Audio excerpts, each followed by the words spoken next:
problem is, if you ask men, do women have negative assumptions about men? I think most men would say no. They're not consciously aware of them, but they're guarded and tentative and hesitant because they sense the assumptions, even if they can't articulate it. Hello and welcome to the Matchmaking Company. I'm Genevieve Gresset. I'm a professional matchmaker and dating coach, and new viewers might recognize me from the matchmaker coach from Married at First Sight here in the UK. Today, I'm here with the respected psychologist and author, Dr. Avrum Weiss, and we're talking all about things that women are taught to believe about men and the major impact it has on men who are looking for a relationship. Now, Avrum, you've been writing for Psychology Today for a long time. You're one of the most respected authors, and your wonderful book, Hidden in Plain Sight, as well as your 50 years of working with men, will have given you so many insights as to what happens when women make unfair assumptions. I think it's one of those things that, as a dating coach myself, the unrealistic expectations that people bring into the dating space is one thing, but the unfair assumptions that women put on men in particular, I think is one of those things that I just want to spend some time exploring with you today. What are your initial thoughts about unfair assumptions in general? Well, let's start with the phrase itself, unfair assumptions. So on one hand, we could say every assumption is unfair, whether it's positive or negative, because it's a substitute for actually giving someone a chance. So in that way, any assumption is unfair. However, the assumptions that women tend to make about men are not, they don't drop from the sky. They're based on experience. And so while they are often very negative assumptions, it's often the result of interactions that women have had with men, disappointing interactions that women have had over and over again. So how can they break that pattern? Because it is a pattern at the end of the day, and it's a fear that's holding them back from actually giving a man a chance. The approach to breaking any assumption is to counter it with actual experience. And so a great example was in this country, in the States, there was a movement, I don't know, it must be 20 years ago now, to legalize gay marriage. And for the longest time, it seemed like that movement was getting no traction because people had ingrained prejudices, but those prejudices continued because they didn't know they had gay neighbors or gay son-in-laws or gay whatever. And so as gay people started becoming more visible and saying to their coworkers and their neighbors, by the way, I'm gay, it's not the boogeyman you imagine, people started having actual relationships with gay people. And then it didn't seem like such a big, once they got past the prejudice. So of course, the same would be true for women if you sort of become aware of what prejudices you're carrying and then talking about them to see if they are actually substantive or if they're more your projection. So how do these assumptions affect the dating life and the dating journey for both men and women in particular? Well, that's a great question because they have a really big effect. The problem is, if you ask men, do women have negative assumptions about men? I think most men would say no. They're not consciously aware of them, but they're guarded and tentative and hesitant because they sense the assumptions, even if they can't articulate it. And so they're sort of on guard and careful, which is, of course, the opposite of what you would coach someone to be in a dating situation. You're going to be telling them, be yourself, relax, just let it happen. But because men know that these judgments are out there, it's often difficult for them to be themselves. So how do we teach men to be authentic in a dating space? I think, first of all, by validating that there is a reason for them being guarded and saying, this is not paranoia. It's an old joke. Just because you're paranoid doesn't mean they're not out to get you. So just because you're scared doesn't mean you're making it up. Is to be aware and first validate your own experience. Yes, women often do have negative assumptions, but that's going to be true of a lot of women. And it's going to be something you're going to have to talk out with somebody, as opposed to, oh, she's got negative judgments, move on to the next, because the next is probably going to have some of those same judgments. So what type of conversation should we be having? Say we're on a date and it's clear, maybe by my actions, not necessarily my words, but I've got a negative way of being with you on a date? What would you say to me if you were a man? Well, let me start with an example in a more long-term relationship, because it just happened with my wife and I. Okay. And we're very simple, not a big deal. We were out at a club listening to some music, and it's hard to hear each other. And so I pointed to the person I was talking about, and she snapped at me, "Don't point in public." And when the next day I said to her, I didn't like that you chastised me that way.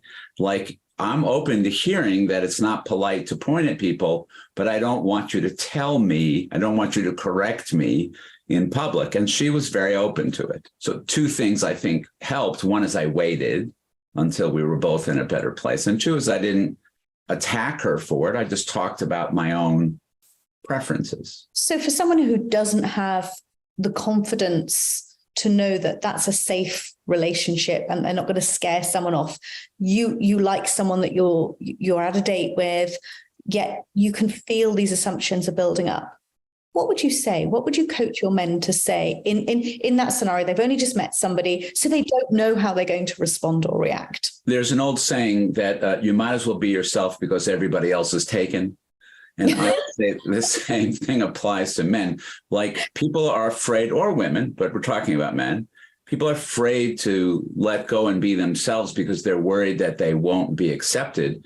But that's kind of what dating is for, to find out how it goes. And so then I sometimes sit with people, and 20 years later, they're still afraid to be themselves. That their partner is going to leave them. And I'm like, 20 years you've been waiting to find out? Like, maybe you should find out. It reminds me of the family who used to, every time you went to their house, close the door, the dog's going to get out. I'd be like, why don't you open the door and let the dog decide whether he wants to stay with you? Do you really want to take care? So I would say the same about dating. Like, you might as well go ahead and say, for example, when you just said that to me, it didn't feel good to me.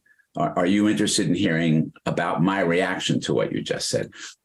And she may or may not be, but if she's not interested in how you feel, maybe you should find that out on the front end. I think that's a good way to be, because if you can test something out early on, and I always say to people, be your authentic self, because if you can't be your authentic self when you're dating, then you're not presenting who you will be, and it'll get complicated later on as well. False advertising, in a sense. It is false advertising, right? Totally right. False advertising. So I love the way that you've just said, just let's talk this through. Right.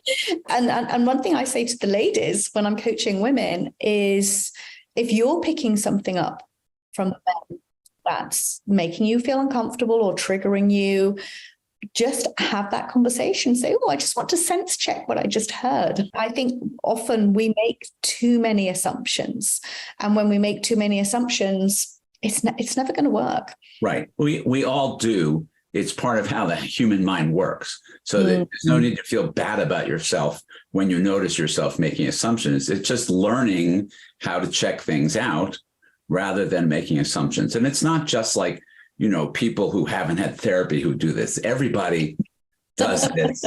I got into an interesting conversation with a colleague who was doing a workshop for women therapists, all therapists in the room, on how to work with men. And she basically said, men aren't very up to speed emotionally, so you probably want to use more concrete behavioral kind of strategies with them. And I was horrified. I said, you're basically saying, dumb it down for men because they're not so smart. Imagine if you said that about African-American people or women or anybody. Why is it that you feel like you can make that kind of statement about men? So we all do it. We all have these prejudices. We learn them from the culture. We learn them from our parents. Whether you're aware of them or not, they're operating 24/7. So what's your advice for single guys who want to beat these assumptions and show any potential partner their best selves and their authentic real self? Well, I think that the good news is that I think many guys today would say these assumptions that women carry about men don't really apply that much to me. I'm not emotionally repressed. I'm not afraid to talk about my feelings. I don't run away from intimacy. And so that's a big advantage. If you're trying to sell somebody something and the product's a lot better than they think it is, that's good. You're not only not disappointing them, you're sort of pleasantly surprising them. And so when I work with guys who are pretty emotionally present, I tell them, this is what the women in my office tell me they're looking for. Like, you have what women want. You don't have to hide it. This is a good thing. It's an advantage. So do you encourage them to speak up and tell the woman that they're dating that this is how they are? Absolutely, because on the other side of the coin, one of the things women complain about most often is that men don't speak up. Yeah. Very true. Very true. Right. And so I tell men that that's what women have experienced. And so you have all these advantages. You have all these things that are true about you that contradict a number of the stereotypes. And of course, you want to lead with that. Of course, you want to let her know that you are not perhaps limited to what she thinks you're going to be. I love that. So if you're an emotionally invested man listening to this, lead with that. Yes.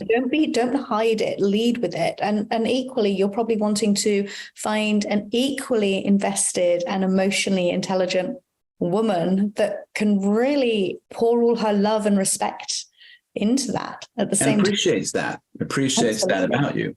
Yeah. I guess the simplest way to say it, Genevieve, would be, the goal. I mean, my favorite definition of intimacy is the capacity to be fully yourself with another person. So that's where you're trying to get to. Yeah. So in dating, you want to get on that road. You want to get on the road of taking more risks, being more open, because A, you'll feel better, just simply. But B, that's how you find out how this is going. If you open up and talk about something that's very difficult and challenging for you, and it goes really well, that's great. That's what better could happen. Avrum, we can talk for hours, as per always. And we have. But we've run out of time today. Sure. But thank you. Thank you for your time, your words of wisdom, and all your wonderful knowledge. And if you like what you're hearing, then please like and subscribe to our channel.